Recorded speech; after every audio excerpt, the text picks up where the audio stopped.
a call with a very weird ringtone and she's so embarrassed that she runs away. Sue turns around and realizes this was a prank caused by App, a weird girl from the robotics club. Suddenly Lenia shows up at the school and takes Sue to the lab, where Maria can run some tests. She explains that the NT-26D entered Sue's body, and when she checks her wounds, she discovers they're already healed.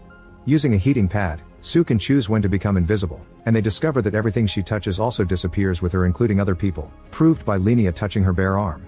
However, an infrared camera can still detect Sue. Maria starts to worry that this power may be unsafe or used for evil purposes, so she wants to delete all her research. Lenia disagrees, and Sue immediately snaps at her mom, pointing out that they need all that stuff to find an antidote. Then she runs away. Wanting to hide for a while, Sue goes to the school's basement and takes a nap because using her powers tires her out a lot. Since the robotics club is in the basement, App soon finds her sleeping deeply and wakes her up by throwing water at her face. Then the girls go to grab a bite at the nearby diner and Sue tells App about her power, but App doesn't believe her. At that moment Eileen and her gang arrive and start making fun of them, so Sue uses the chance to prove her story. Using the heating pad, she becomes invisible and attacks Eileen with coffee and a bunch of condiments, scaring her away.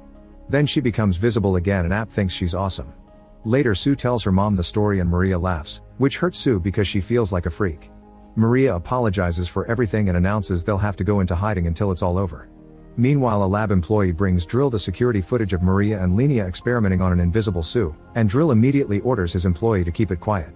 Later in the evening, Maria takes a sleeping Sue home. When she moves to the passenger door to pick her daughter up, suddenly strange men appear behind her and kidnap her. Maria's screaming wakes Sue up, and she hears her mom say something about finding Alfred and a red mask. Sue quickly becomes invisible and activates the car alarm, causing the men to leave without her. Afterward, a terrified Sue calls her dad, but Christopher doesn't believe the invisibility story and thinks the kidnapping is part of the prank too. Not knowing where to go, Sue goes to her